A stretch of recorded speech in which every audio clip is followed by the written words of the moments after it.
যে আগামী প্রধানমন্ত্রী হওয়ার যোগ্যতা আছে ব্যারিস্টার সুমনের, বা ব্যারিস্টার সুমন মানবতাবাদী নেতা। আমার ছাত্রদের পক্ষে একটা স্টেটমেন্ট দিলেই তো কালকে থেকে আমি মহান নেতা হয়ে যেতাম। ছাত্রদের পক্ষে বললাম, আমি যদি বলি ছাত্রদের পক্ষে এটাক করে এখন সবকিছু ভেঙে চুরে দাও, এইটুকু বললে পরে পরের দিন থেকে ফেসবুকে আপনি কি দেখতেন যে আগামী প্রধানমন্ত্রী হওয়ার যোগ্যতা আছে ব্যারিস্টার সুমনের।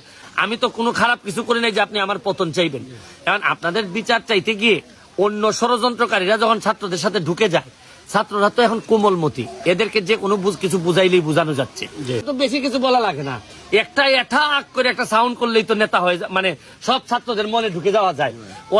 অনেক সেলিব্রিটি দেখবেন আপনি 19 দিন পরে ইজ্জত বাঁচানোর জন্য আইসা বলতেছে যে না এটা ঠিক না, এই না সেই না। এগুলা যারা আসছে আপনি বেশিরভাগ লোকই দেখবেন নিজের কোন রকম স্কিন বাঁচানোর জন্য আসছে।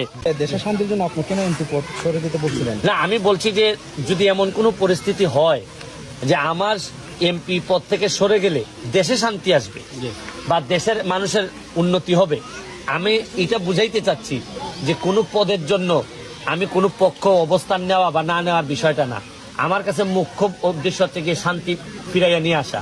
এটার জন্য আমি ব্যক্তিগতভাবে কতটা জলাঞ্জলি দিতে পারি, কতটা ছাড়তে পারি, এটার একটা উদাহরণ আপনাদের সামনে তুলে ধরতে চাই।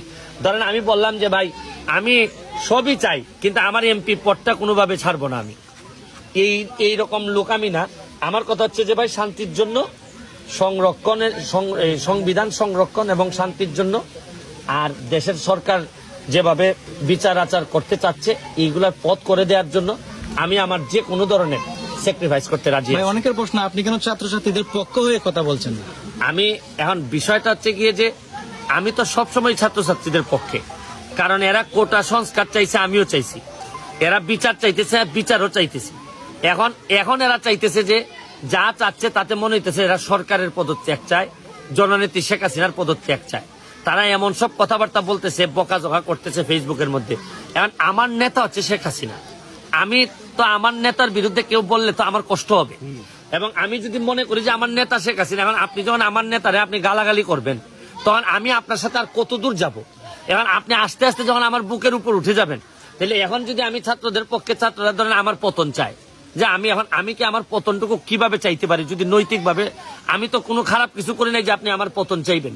এখন আপনাদের বিচার চাইতে গিয়ে অন্য ষড়যন্ত্রকারীরা যখন ছাত্রদের সাথে ঢুকে যায়, ছাত্ররা তো এখন কোমলমতি, এদেরকে যে কোনো কিছু বুঝাইলেই বোঝানো যাচ্ছে।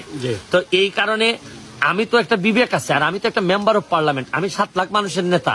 আমি তো আর ধরেন কোন এরকম ইউটিউবার না যে ধরেন যারা সবাই না যে জনসমর্থন পাওয়ার জন্য বা পপুলারিটি পাওয়ার জন্য আমি লাফায়ে পড়বো। ধরেন আমার তো কিছুই করা লাগতো না, আমার জনপ্রিয়তা ধরে রাখার জন্য আমি যদি স্বার্থপর হইতাম, ছাত্রদের পক্ষে একটা স্টেটমেন্ট দিলেই তো কালকে থেকে আমি মহান নেতা হয়ে যেতাম। ছাত্রদের পক্ষে বললাম, আমি যদি বলি ছাত্রদের পক্ষে এটাক করে এখন সবকিছু ভেঙে চুরে দাও, এইটুকু বললে পরে পরের দিন থেকে ফেসবুকে আপনি কি দেখতেন